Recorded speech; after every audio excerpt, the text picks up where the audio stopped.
voice that changed the world. He was born in a small village, raised in poverty, and left the world far too early. Yet decades after his death, his voice still echoes across continents, singing about freedom, resistance, love, and unity. This is the story of Bob Marley, not just a musician, but a movement, a messenger, and one of the most influential voices the world has ever known. Chapter 1: A Child of Two Worlds. Bob Marley was born Robert Nesta Marley on February 6, 1945, in the rural village of 9 Mile, located in St. Ann Parish, Jamaica. His mother, Cedella Booker, was just 18 years old, a young black Jamaican woman. His father, Norval Sinclair Marley, was a white British naval officer more than twice her age. Bob grew up caught between two worlds, too white for the black community, too black for the white one. This identity struggle followed him throughout his childhood. Norval Marley was mostly absent, and when Bob was still young, his father died, leaving Cedella to raise Bob alone, poor, resilient, and determined. Eventually, mother and son moved to Trenchtown, a tough neighborhood in Kingston, Jamaica. It was here, among violence, hardship, and hope, that Bob Marley found his voice. Chapter 2: Trenchtown and the Birth of a Dream. Trenchtown wasn't just a slum. It was a breeding ground for creativity. Music poured from every corner, ska, rocksteady, early reggae, and Bob absorbed it all. As a teenager, he met two boys who would change his life forever: Neville "Bunny" Livingston, later known as Bunny Wailer, and Peter McIntosh, later known as Peter Tosh. Together, they formed a group called the Wailers. Their music spoke directly to the poor and oppressed, songs about survival, injustice, and everyday struggle. In 1964, they released Simmer Down, a song urging calm amid rising violence in Kingston. It became a massive hit in Jamaica. After we sang the first song, I said to him, let's do Simmer Down. When him frowned. So I said, let's do Simmer Down. And Coxon hear me and him a converse and say, Simmer Down, let me hear Simmer Down. And Van Peter goes up, blam with the guitar. And it's Simmer Down. As him just said, don't sing another line, come tomorrow morning. Bob Marley was no longer just a boy from Trenchtown. He was becoming a voice for the people. Chapter 3: Rastafari and a Spiritual Awakening. My life have great meaning to me. So I really search to find out if God is here.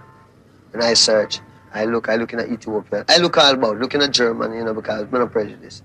I look for God. I looking at Ethiopia, I say, one man stand up with these names: Emperor Haile Selassie, name King of Kings, Lord of Lords, conquering Lion of Judah, through the lineage of King Solomon and King David, written in the Bible.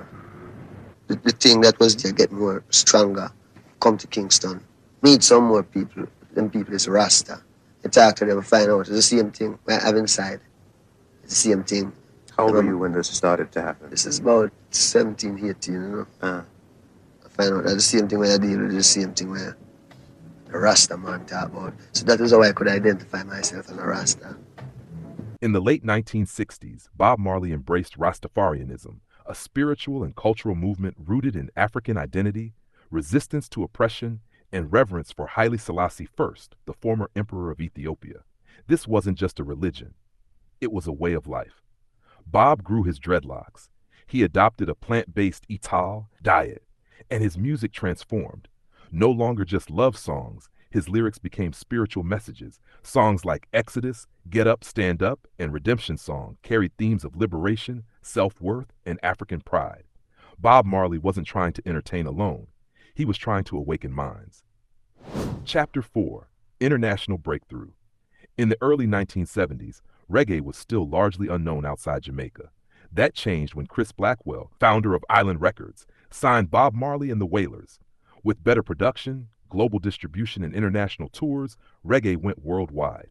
Albums like Catch a Fire, 1973, Burnin', 1973, and Natty Dread, 1974, introduced the world to Bob Marley's sound. But success came with tension. Peter Tosh and Bunny Wailer eventually left the group, disagreeing over creative and business directions. Bob Marley continued, forming Bob Marley and the Wailers, with the iconic backing vocals of the I-Threes, including his wife, Rita Marley. By the mid-1970s, Bob Marley had become a global symbol of resistance and unity. Chapter 5: Music, Politics, and an Assassination Attempt. Jamaica in the 1970s was deeply divided by political violence. Bob Marley tried to remain neutral, but his influence was so powerful that even neutrality became political. In 1976, just 2 days before the Smile Jamaica concert, armed gunmen stormed Bob Marley's home. Bob was shot, once in the arm, once in the chest. Rita Marley was shot in the head. His manager was also wounded. Miraculously, none of them died.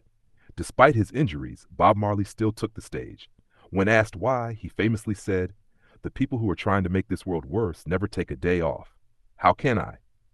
After the attack, Bob left Jamaica for England, where he recorded one of his most powerful albums. Chapter 6: Exodus and Global Icon Status. In exile, Bob Marley created Exodus 1977, an album many consider his greatest work. Songs like Jamming, Three Little Birds, One Love, and Exodus itself became global anthems. The album stayed on the UK charts for over a year. Bob Marley was no longer just Jamaican, he was universal. In 1978, he returned to Jamaica for the One Love Peace concert, where he famously brought rival political leaders on stage and joined their hands together. It was one of the most powerful moments in music history. Chapter 7: Illness, Faith, and Final Days. In 1977, doctors discovered Bob Marley had melanoma, a form of skin cancer under his toenail. He refused amputation, partly for religious reasons. The cancer spread. Still, Bob kept touring, kept singing, kept believing. By 1980, his health deteriorated rapidly. On May 11, 1981, Bob Marley died in Miami, Florida, at just 36 years old. His final words to his son Ziggy Marley were simple and haunting: "Money can't buy life."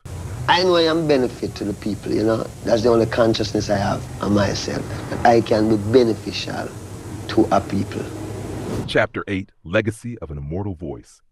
Bob Marley was buried in 9 Mile, Jamaica, with his guitar, a Bible, and a cannabis bud. Today, his music continues to inspire generations.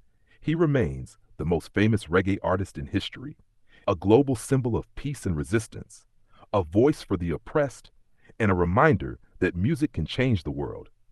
Bob Marley didn't just sing songs, he carried messages, and long after his voice faded, his message still lives on. As long as there is injustice, as long as there is inequality, as long as people still dream of freedom, the music of Bob Marley will never die.